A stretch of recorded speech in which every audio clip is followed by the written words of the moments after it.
2000 की नोटबंदी का मामला इनका मास्टर स्ट्रोक है 4-5 मुद्दों से ध्यान भटकाने का।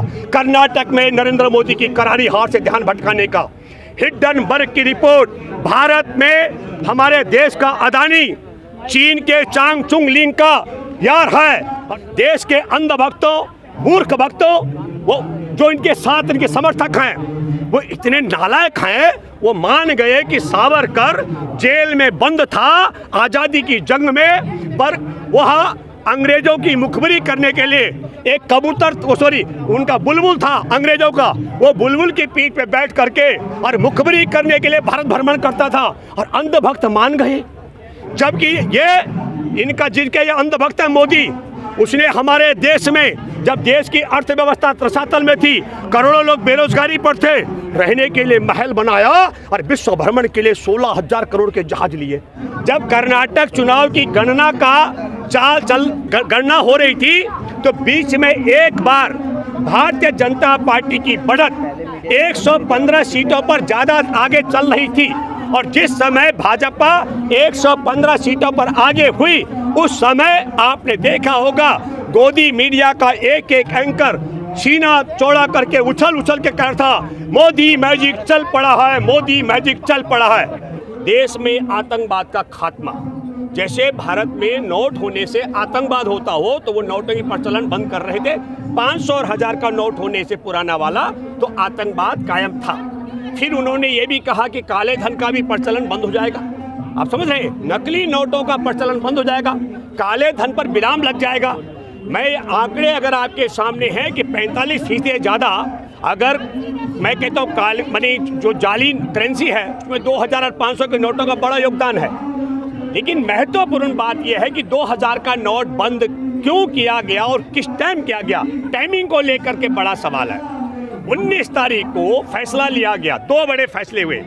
एक तो सुप्रीम कोर्ट का बड़ा आदेश था, दिल्ली में नौकरशाही की नियुक्ति को लेकर दिल्ली सरकार को फ्री हैंड दिया गया था।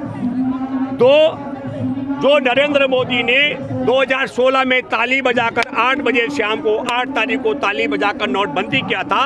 और आपको बताता हूं, तब भी नरेंद्र मोदी जापान में थे और नरेंद्र मोदी जापान जब गए तो क्या बोले, अरे भारत में जिनकी बेटियों की शादी थी वो बेचारे पैसे के लिए तरस रहे थे, क्योंकि जो बे औलाद व्यक्ति हो उसको नहीं पता कि बेटी वालों को कितना कुछ झेलना पड़ा होगा। लेकिन मैं ये मानता हूं कि भारत में करोड़ों बेटियों के उपहास उड़ा रहे थे मोदी जी। इस तरीके की बात मैं करता, ये जो टाइमिंग है इसको थोड़ा बात करते हैं। कर्नाटक के अंदर जो चुनाव हुए विधानसभा की, उसमें आपने देखा होगा कि 72 जनसभाएं 2 लोगों ने की, एक हमारे देश के नरेंद्र मोदी प्रधानमंत्री जी ने और दूसरे उनके अहम सहयोगी अमित शाह ने। उनकी सीटें कितनी आई, 65 सीटें। और दूसरी तरफ 49 सभाएं की है राहुल गांधी और प्रियंका गांधी ने, उन्हें प्रचंड बहुमत से उनकी सरकार बनी है। हुआ क्या है, ये नोटबंदी का मामला जो है 2000 का, इसका टाइमिंग क्यों तय किया गया, क्योंकि एक बड़ी समीक्षा मेन स्ट्रीम मीडिया में आने वाली थी।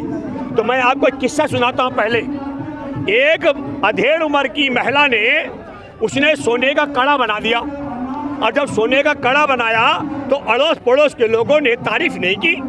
अब अम्मा बड़ी परेशान रही। अम्मा ने कहा कि भाई पड़ोसियों को कैसे पता लगेगा कि मैंने सोने का कड़ा बना दिया।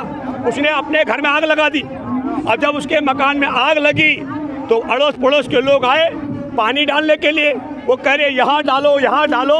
वो ऐसा जगह पानी डलवाने लग गई थी जहाँ पर आग ही लगी हुई नहीं थी। तो फिर पड़ोसी को समझ आया कि खेल क्या है और उसने कहा, अम्मा तूने सोने का कड़ा कब बनवाया? तो उसने कहा, बेटा अगर तुम पहले पूछ लेते तो मैं अपने घर पे आग क्यों लगाती। ठीक जिस तरीके से उस अम्मा ने सोने का कड़ा दिखाने वाली कहानी है, वो ये मैं दंत कथा है सिर्फ, इसी तरीके से मैं ये मानता हूँ कि नरेंद्र मोदी इस देश को अपने हित के लिए आग लगाने वाला शख्स है। कर्नाटक विधानसभा चुनाव में 67% सीटें वो हारी ही हैं भाजपा ने, जहां पर नरेंद्र मोदी ने सभाएं की है। और क्या होने वाला था, कर्नाटक में एक एक सीट पर एक एक वोट की गणना होनी थी। कितने उम्मीदवारों की उनकी जमानत जब्त हुई जिन सीटों पर भाषण देने के लिए नरेंद्र मोदी पहुंचे थे। ये सबसे ध्यान भटकाने के लिए तो एक सुप्रीम कोर्ट के आदेश को पलट करके तत्काल अध्यादेश जारी करके जो नौकरशाह की नियुक्ति का अधिकार दिल्ली सरकार को सुप्रीम कोर्ट से मिला था उसको बदली करके ताकि 20 तारीख को शपथ ग्रहण के बाद जो पूरा ये समीक्षा चलेगी उस ओर से ध्यान भटकाने का। और दूसरा बड़ा महत्वपूर्ण ये जो हमारे 2000 के नोटों को बदली करने का षड्यंत्र किया गया। इसलिए मैं आपके माध्यम से कहना चाहता हूँ, नहीं एक बार सुनिए, जिस तरीके से मास्टर स्ट्रोक है ये कौन सा मास्टर स्ट्रोक, ताकि एक एक सीट पर जो समीक्षा होनी थी, मैं आपको बताना चाहता हूँ बहुत गंभीरता के साथ कि हमारे देश में सबसे बड़ी बात मैं आपके माध्यम से बधाई देना चाहता हूँ कर्नाटक के मतदाताओं को। कर्नाटक में 3 बड़े काम हुए। एक जो इन्होंने चैलेंज कर रखा है अमित शाह ने कि अगर कांग्रेस की सरकार बनेगी तो वह दंगे कराएगा, उसके लिए तो मैं अपील कर चुका हूं एक एक कर्नाटक वासी से, जहां कहीं दंगा हो इस दंगाई पर तत्काल, इस दंगाई मतलब गृह मंत्री अमित शाह पर दंगा फैलाने का मुकदमा दर्ज कराएं। लेकिन दूसरी बात, कहां आप समझो बजरंग दल को बजरंग बली के साथ जोड़ दिया। मैं दूसरी बधाई देना चाहता हूं कर्नाटक के मतदाताओं को कि उन्होंने मैंडेट दिया है कांग्रेस को इस देश में आतंक फैलाने वाले, मॉब लिंचिंग करने वाले, दूसरों के पूजा घरों पर, आस्था केंद्रों पर, मस्जिदों पर हमले करने वाले, गरियाने वाले, मुसलमानों को तलवार से डराने वाले बजरंग दल पर प्रतिबंध लगाने के लिए मैंडेट दिया है। इसके लिए मैं बधाई देना चाहता हूँ। और आपको बताना चाहता हूँ कि हमारे देश के अंदर 2-2 हज़ार के नोट अभी जब बंदी हुई है तो सबसे ज़्यादा 2000 के नोट अगर कहीं जमा होंगे तो कर्नाटक से होने वाले हैं, क्योंकि सबसे ज़्यादा 2000 के नोटों को इकट्ठा करके देश भर से भाजपा आरएसएस के लोगों ने कर्नाटक में वितरण किया है। कर्नाटक की जनता ने 2-2 हज़ार रुपए के नोट भी इनसे लिए, लेकिन वोट इनके खिलाफ दिया। इन्होंने दंगे करने की धमकी दी, वोट इनके खिलाफ दिया। हमारे देश में इन्होंने आतंक फैलाने वाले बजरंग दल को बजरंग बली के साथ प्रधानमंत्री जोड़ा, उसके खिलाफ वोट दिया। इन्होंने गुजरात की 41,621 जो महिलाएं हमारे देश में राष्ट्रीय अपराध ब्यूरो की रिपोर्ट है, एफआईआर दर्ज हैं, 41,621 गुजरात की बेटियां जो लापता हुई 2016 से लेकर 2020 तक 5 सालों में उनके एफआईआर दर्ज है, स्टोरी बननी थी उसकी। और केरल में बमुश्किल 3 एफआईआर दर्ज हैं। उसको कहा प्रधानमंत्री केरल स्टोरी पर ही वोट मांग रहे थे। और मैं आपके माध्यम से कहना चाहता हूं, फरवरी 2021 का जिक्र है, कायर सावरकर देश का गद्दार, उसके याद में एक बड़ा कार्यक्रम का आयोजन था। और उस कार्यक्रम के आयोजन में जो DRDO का निदेशक हमारा वैज्ञानिक, समझ रहे, वो वो ISI का एजेंट है, प्रदीप की मैं बात कर रहा हूँ। अब आप समझ लो कि RSS का स्वयं सेवक, सावरकर का भक्त, भाजपा का चहेता, DRDO का वैज्ञानिक ISI का एजेंट बन सकता है, तो हो सकता है कि केरल में वो 3 एफआईआर जिन परिवारों को लिखवाई गई हो, अगर ईमानदारी के साथ जांच होगी तो मैं ये कह सकता हूँ हो सकता है वो संघ परिवार जुड़ी हुई हो। लेकिन एक और बात, पूरे संसार के अंदर स्वास्थ्य सेवा कर्मी अगर किसी राज्य की बेटियां हैं तो केरल की बेटियां हैं। इस नालायक ने हमारे देश के एक राज्य के पूरे केरल को बदनाम करने के लिए, केरल की बेटियों को बदनाम करने के लिए, आज 600 फिल्म हॉल हैं केरल के अंदर, और 600 फिल्म हॉल में से मात्र 11 फिल्म हॉल में ये इनकी केरल स्टोरी चली। और आपके माध्यम से, मैं मोदी नहीं हूँ, भूपेंद्र रावत हूँ, जो बोलता हूँ डंके की चोट पर बोलता हूँ, जानकारी लेकर बोलता हूँ। एक शो चले, सिर्फ एक शो, 4 शो के लिए दर्शक नहीं मिले इनको। अब आप समझ लीजिएगा, तो जब बुलबुल पर सावरकर घूम सकता था तो इस नालायक से कोई पूछ नहीं रहा है, तो 16,000 करोड़ का जहाज काहे खरीद दिया भैया। और फिर जब 41,621, मैं नरेंद्र मोदी को चैलेंज के साथ कह रहा हूँ, 41,621 गुजराती बेटियों की एक की एफआईआर मैं दर्ज कर दिखा सकता हूँ।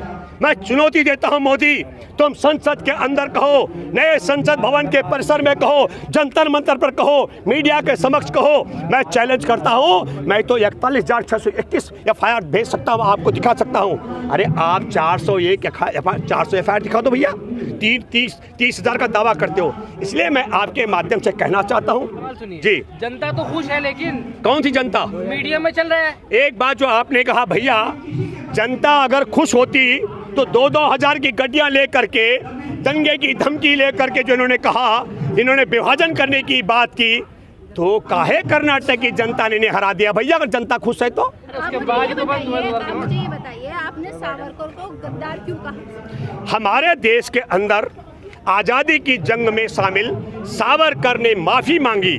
जो मैंने कहा था बताता हूँ, मैसूर के राजा ने, हमारे देश में लाहौर में एक प्रस्ताव पास हुआ था गांधी जी की अगुवाई में, हर जगह तिरंगा की यात्रा निकलेगी। 1932 का जिक्र कर रहा हूँ। मैसूर के राजा ने 40 तिरंगाधारी कांग्रेसियों की हत्या की, देश की आज़ादी के नायकों की, और उस देश के गद्दार सावरकर ने तब मैसूर के राजा को प्रशस्ति पत्र लिखा, कहा आपने बहुत अच्छा कार्य किया, इसके लिए हम आपको बधाई देते हैं। दूसरी बात, तब मैं ये दावा करता हूँ हमारे देश में सावरकर एक कलेक्टर से ज़्यादा पेंशन लेता था मुखबिरी करने की। और तीसरी बात मैं कहना चाहता हूँ, इस महिला का सवाल, मैडम का सवाल, चंद्रशेखर आजाद ने कहा हरामखोर है सावरकर, और ये मैं नहीं कह रहा हूँ, शहीद आजम भगत सिंह के अहम सहयोगी सिंह लोक उन्होंने किताब लिखी है, इनका एक है चिंतक सिन्हा, वो मेरे ट्विटर पे टकराया और कहा भूपेंद्र रावत सबूत दो।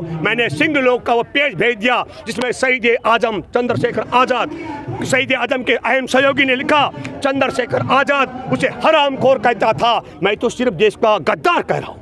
अब 2000 सुनिए, और इसके लिए सुनो, इसके लिए मैं तमाम अंधभक्तों, नरेंद्र मोदी और पूरे गिरोह को चैलेंज करता है। भूपेंद्र रावत सिंह लोक में शहीद आजम भगत सिंह के अहम सहयोगी ने उसे हरामखोर बताया है। जी।